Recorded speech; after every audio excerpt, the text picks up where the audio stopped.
Semuanya, di sini saya akan menjelaskan tentang sejarah Kesultanan Melayu Maluku. Sebelumnya, izinkan saya mengenalkan diri. Saya Henida Lestari dengan NIM 22302063 dari Prodi Pendidikan Matematika. Sejak awal Islam di pulau-pulau kawasan Maluku yang berjuluk area emas hijau itu dimulai pada sekitar 1300-an hingga 1400-an Masehi. Sebagaimana halnya dengan perkembangan Islam di wilayah lain di Indonesia, maka persentuhan utama wilayah Maluku dengan Islam juga melalui jalur perdagangan yang saling membutuhkan dan menguntungkan, khususnya para pedagang yang datang dari Aceh, Malaka, dan Gresik. Kepulauan Maluku dikenal dengan kekayaan sumber daya alamnya, rempah-rempah seperti cengkeh dan pala. Oleh karena itu, konon, kehadiran Islam di sana disambut dengan pintu terbuka oleh penduduk Maluku, setidaknya yang berada di wilayah Ternate, Tidore, Hito, serta Kepulauan Halmahera dan Banda. Dirinya dan berkembangnya Kesultanan Islam. Masuknya Islam di Maluku telah mempengaruhi dan mendorong berdirinya kesultanan atau kerajaan dengan pemerintahan yang bercorak Islam. Di Maluku Utara terdapat 4 kesultanan kerajaan Islam besar seperti Ternate, Tidore, Jailoli atau Pulau Halmahera, dan Bacan. Keempat kesultanan itu dianggap sebagai pusat kekuasaan Islam karena di wilayah inilah Islam pertama kali berkembang.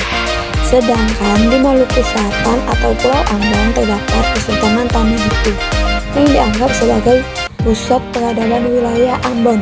Itu memiliki hubungan yang erat dengan kerajaan Islam di Pulau Jawa, seperti Kesultanan Tuban, Banten, dan Sunan Giri di Gresik, juga dengan Kesultanan Goa di Makassar. Di samping kelima kesultanan besar itu, ada Kerajaan Lolida, La Honimia, dan Siri Sori, serta Muamual. Sejak munculnya kesultanan itulah Maluku mulai mengenal bentuk pemerintahan yang lebih rapi. Meski begitu, kehidupan pemerintahan telah lama dikenal oleh masyarakat Maluku. Apalagi kesultanan itu berasal dari kerajaan-kerajaan yang sebelumnya telah ada. Nah, di sini saya hanya akan menjelaskan tentang kedua kesultanan saja, yaitu Kesultanan Ternate dan Kesultanan Tidore. Yang pertama yaitu Kesultanan Ternate. Kesultanan Ternate atau juga dikenal dengan Kerajaan Gapi adalah salah satu dari 4 kerajaan Islam di Kepulauan Maluku dan merupakan salah satu kerajaan Islam tertua di Nusantara. Didirikan oleh Bab Mansur Malomo pada tahun 1257, Kesultanan Ternate memiliki peran penting di kawasan timur Nusantara antara abad ke-13 hingga abad ke-19. Kesultanan Ternate menikmati kegemilangan di paruh abad ke-16 berkat perdagangan rempah-rempah dan kekuatan militernya. Pada masa jaya kekuasaannya membenteng mencakup wilayah Maluku, Sulawesi bagian utara, timur, dan tengah, bagian selatan Kepulauan Filipina hingga sejauh Kepulauan Marshall di Pasifik. Saat itu, tahta kesultanan dijabat oleh Sultan Syaifuddin bin Iskandar. Muhammad Jabir Shah yang menjabat sejak tahun 2016 untuk menggantikan Sultan Mandatar Shah II. Asal-usul Kesultanan Ternate. Pulau Gapi atau kini terkenal dengan Ternate mulai ramai di awal abad ke-13. Penduduk Ternate awal merupakan warga eksodus dari Halmahera.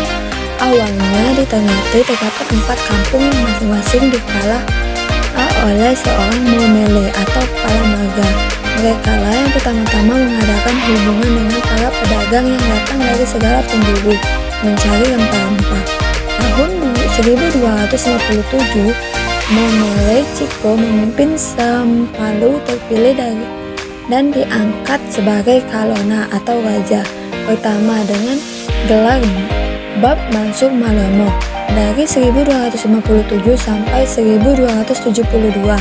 Kerajaan Gapi berpusat di kampung Ternate yang dalam Perkembangan selanjutnya semakin besar dan ramai, sehingga oleh penduduk disebut juga sebagai Gamlemo atau kampung besar, atau belakangan orang menyebutnya Gamlamo dengan Gamalama.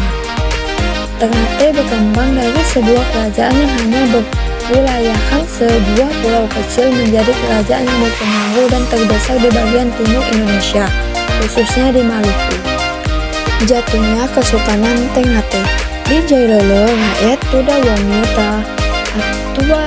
Tuwada, dan Kao di bawah pimpinan Kaputabano berhasil menimbulkan kerugian di pihak Belanda. Banyak prajurit Belanda yang tewas, termasuk Kontrolo Belanda, Angrebik, dan markas mereka diobrak-abrik. Namun, karena keunggulan militer serta persenjataan yang lebih lengkap dimiliki oleh Belanda, perlawanan tersebut berhasil dipatahkan. Kapita benua ditangkap dan dijatuhkan hukuman gantung. Sultan Haji Muhammad Usman Shah terbukti terlibat dalam pemberontakan ini oleh karenanya berdasarkan keputusan pemerintah Hindia Belanda tanggal 23 September 1915 nomor 27, Sultan Haji Muhammad Usman Shah dicopot dari jabatan sultan dan seluruh hartanya disita dan dia dibuang ke Bandung tahun 1919 dan meninggal di sana tahun 1927. Pasca penurunan Sultan Haji Muhammad Usman Shah, jabatan sultan sempat lowong selama 14 tahun dan pemerintah adat dijalankan oleh Jogugu serta Dewan Kesultanan. Sempat muncul keinginan pemerintah Hindia Belanda untuk menghapuskan Kesultanan Ternate. Namun niat itu urung dilaksanakan karena khawatir akan reaksi keras yang bisa memicu pemberontakan baru. Sementara Ternate berada jauh dari pusat pemerintahan Belanda di Batavia.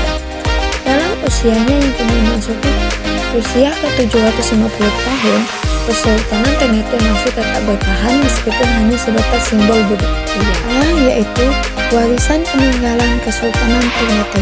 Sebagai kerajaan pertama yang memeluk Islam, Ternate memiliki peran yang besar dalam upaya pengislaman dan pengenalan syariat Islam di wilayah timur Nusantara dan bagian selatan Filipina. Bentuk organisasi kesultanan serta penerapan syariat Islam yang diperkenalkan pertama kali oleh Sultan Zainal Abidin menjadi standar yang diikuti oleh semua kerajaan di Maluku, hampir tanpa perubahan yang berarti.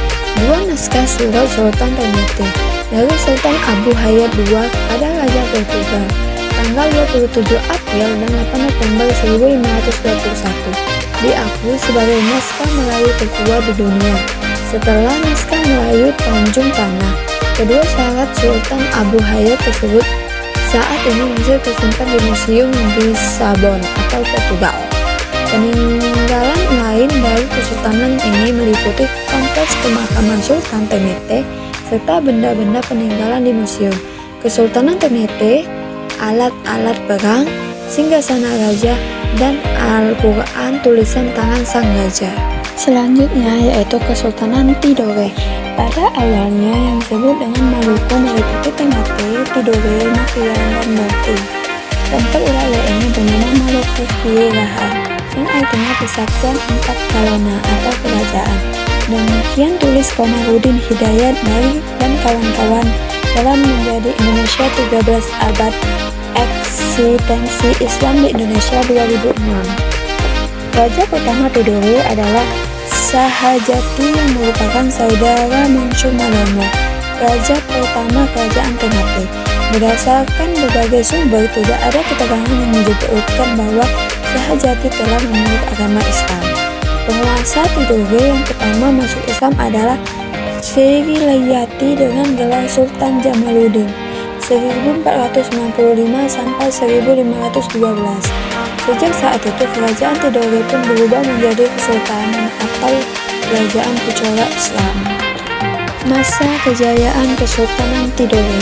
Kejayaan Kesultanan Tidore terjadi pada masa Sultan Saifuddin 1657 sampai 1689 Masehi yang berhasil membawa kemajuan hingga Tidore disegani oleh kerajaan-kerajaan lain di Kepulauan Maluku.